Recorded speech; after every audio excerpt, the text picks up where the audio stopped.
दिनै बर' थुनलाइ आफाद आरो दुलाराय बर' फरायसा आफाद जोंजों लोगोसे दङ मानगोनां डक्टर सुरत नार्जारी सार आरो लोगोसे जोंहा कामेश्वर बर' एबसुनि खनेन्द्र बसुमतारी आरो एडभाइजार खुंथा स्वर्गियारि जोङो जयैनो Delhi university faculty of arts आरो बिनि आन्दाराव modern Indian languages and literary studies बे जि डिपार्टमेन्ट दङ बिनि जाय HOD head of the department Amitabha Chakraborty आरो बिथाङा डीन फेकाल्टी अफ आर्ट्स आरो लोगोसे मिताली बर्मन MIL नि बिथाङा इनचार्ज जोङो बिथां सानैजोंबो जयेन्टलि जोङो डिसकास खालामबाय आरो खोब गोलावै प्राय माने 45 मिनिट्स जोङो डिसकास खालामदों। जोंनि जि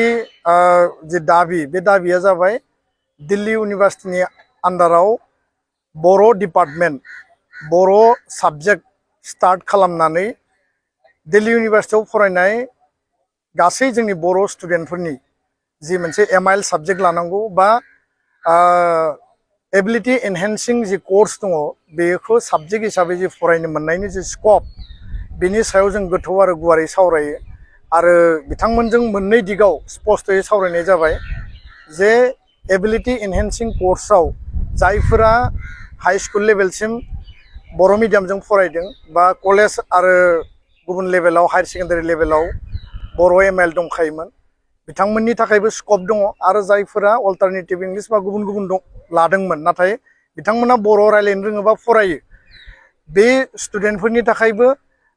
एबिलिटि एनहेन्सिं कर्स बेयाव MIL हिसाबै लानायनि जि स्कप बेखौ बेयाव लानो हागोन। दुलाराय बर' फरायसा आफाद आरो बर' थुनलाइ आफाद जोङो जयेन्ट मेम'रेन्डाम होदों आरो बे मेम'रेन्डामनि गेजेरजों Delhi university MIL and literary studies department दङ बिनि आन्दाराव बर' साबजेक्ट बा बर' डिपार्टमेन्ट स्टार्ट खालामनांगौ देग्लाय बोसोरनिफ्रायनो बेखौ जों दाबि लाखिबाय आरो डीन फेकाल्टी अफ आर्ट्स लोगोसे HOD MIL अमिताभ चक्रवर्ती बिथाङा एसुरेन्स होबाय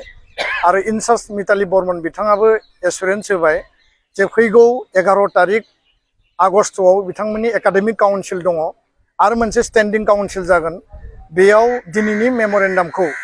NEP नि आन्दाराव आरो इन्डियान लेंगुवेजेस रिकगनाइज लेंगुवेज बर' रावा जिहेतु रिकगनाइज लेंगुवेज बे हिसाबै एकाडेमिक काउन्सिलाव डिसकास खालामनानै बर' आयदाखौ एबिलिटि एनहेन्सिं कर्सआव सोसननायनि गेजेरजों बर' स्टुडेन्टफोरा बर' MIL लानानै फरायनो हानायनि स्कपखौ बिथांमोना खालामनानै होसिगोन आरो बिनि थाखाय गेस्ट फेकाल्टी बिथांमोना गोख्रैनो एपइन्टमेन्ट होगोन लोगोसेनो बेयाव पार्मानेन्ट बर' डिपार्टमेन्टनि बा बर' पस्टनि सेंसन पस्ट खालामनो थाखाय बिथांमोना भाइस चेन्सेलर आरो रेजिस्ट्रारजों सावरायनानै बिनि प्रप'जेलखौ लाखिगोन आरो लोगोसे भारत सरकारनि HRD मिनिस्टार जोंहा धर्मेन्द्र प्रधान बिथांखौ दुलाराय बर' फरायसा आफाद बर' थुनलाइ आफाद आरो आसामनि गिबि मन्थ्रि BTR नि मानगोनां चिफ बिथांमोनखौ जोङो एप्रच खालामनानै बेयाव पार्मानेन्ट पस्ट क्रिएसननि थाखाय जोङो दाबि लाखिगोन नाथाय दिनै जोङो बर' हारिनि थाखाय बर' राव थुनलाइनि थाखाय गोजोनथावना आरो गोग्गाथावना दिनै सान होननानै बुंनांगोन गोलाव सम जोंहा मोनसे आसा आरो मिजिं दङमोन जोंहा मोनसे दाबि दङमोन दिल्ली इउनिभार्सिटीआव बर' साबजेक्ट बर' MIL बर' डिपार्टमेन्ट बेयाव आरम्भ जानांगौ आरो बेखौ मोगथाङाव जाफुंहोनो थाखाय बर' थुनलाइ आफाद आरो एबसुनि जयेन्ट जि डेलिगेसन टीम दिनै जों मेम'रेन्डामखौ होबाय गोथौ आरो गुवारै सावरायबाय आरो एबिलिटि एनहेन्सिं कर्स स्टार्ट खालामनायनि खोथाखौ जोंनो बिथांमोना एसुरेन्स होबाय एकाडेमिक काउन्सिल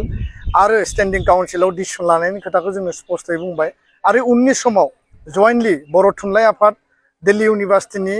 MIL डिपार्टमेन्ट जयेन्टलि माखासे वर्कशप सेमिनार लानायनि बाथ्राखौबो दिनै जोङो स्पष्टयै सावरायदों आरो खोब सम्भब जोङो अक्ट'बर नभेम्बराव मोजां समाव माखासे जयेन्ट इनिशिएटिभ आरो दुलाराय बर' फरायसा आफादा 100% बे इनिशिएटिभफोरखौ सापर्ट होलांगोन बेखिनि खोथाखौनो आङो फोरमायबाय गोजोन्थों। 30 बोसोरनिफ्रायनो देहायारि जोथोननि बिथिङाव बुहुमनि बयजोंबो फोथायजानाय लोगोसे साबसिन आरो रावजोंबो रुजुजायै गोरोन्थि गैयै फिथाइनि रादाय होग्रा एप'ल' डायग्नोस्टिक्सआ नोंथांमोननि साखाथियाव सौफैबाय। बे एप'ल' डायग्नोस्टिक्स सेन्टाराव थैजों सोमोन्दो थानाय गासिबो बेराम COVID-19 बेराम खि हासुदै आरो गुबुन गुबुन बेरामनि आनजाद खालामनाय जायो। नोंथांमोनहाबो आनजाद खालामफैजानो हागोन। थंआ जाबाय क'क्राझार टाउननि मालदां बाजारनि साखाथियाव थानाय रिलायन्स पेट्रल पाम्पनि उल्टाथिं। रोखायै मिथिनो थाखाय नोंथांमोनहा 60015 17103 नाम्बाराव सुलु लानो हागोन। एप'ल' डायग्नोस्टिक सेन्टार क'क्राझार।